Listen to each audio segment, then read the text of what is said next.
A Gentleman's Guide to Whiterun by Michael the Bard. Welcome, good sir, to this indispensable guide.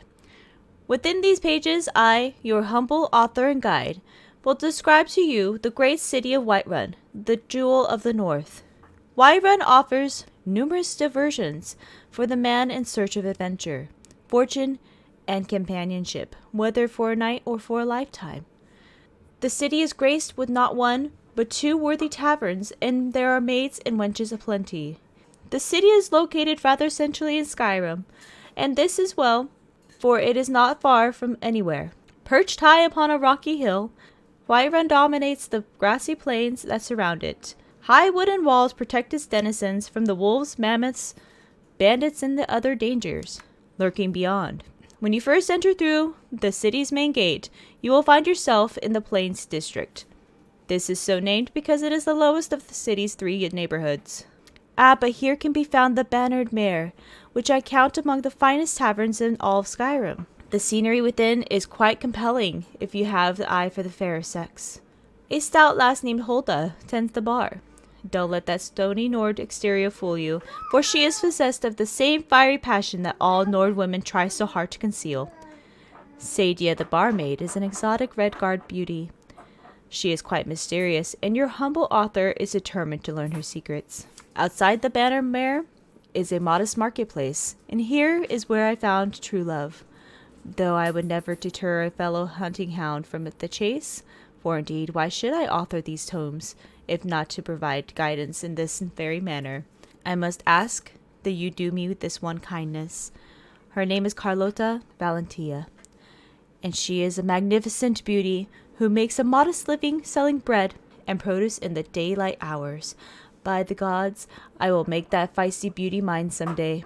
And of course, there are other services to be found in the Plains District. Bellathor's General Goods offers various and sundry wares for the adventurous traveler, and Arcadia's Cauldron offers what tonics and herbs one would expect from an apothecary's shop. Arcadia herself is an amenable sort. I often visit her to make conversation, as she is a fellow Imperial far from home. She is, however, a bit old for my taste. A gentleman of advanced years might find in her a worthy companion. Should you need your blade sharpened or armor hammered, War Maidens offers smithing services very near the main gate. The smith is a pretty Nord named Adrienne Evinci, but she is married to a great hulking brute named Ulfberth Warbear. Adrienne is quite fair, but I should not want to find myself being introduced to the keen edge of that husband's war axe.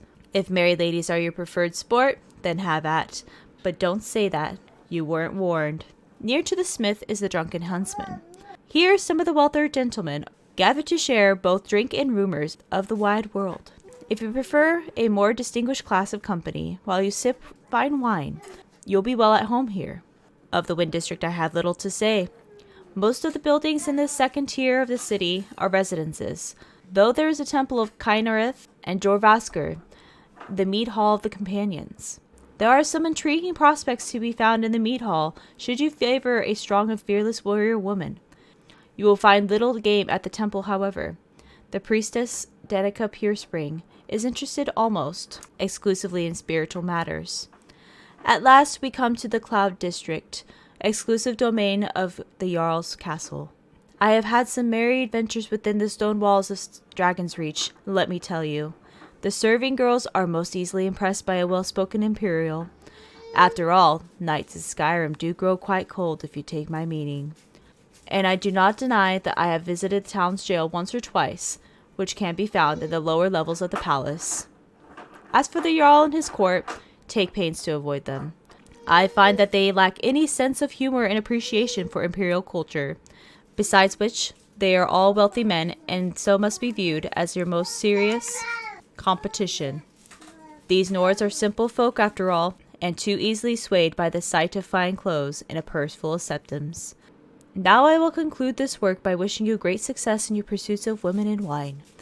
Spare a moment in your revels to think of me, your humble author, and the risk that I have taken to bring you this most thorough report on all things of interest to the discerning gentleman in the grand city of Whiterun.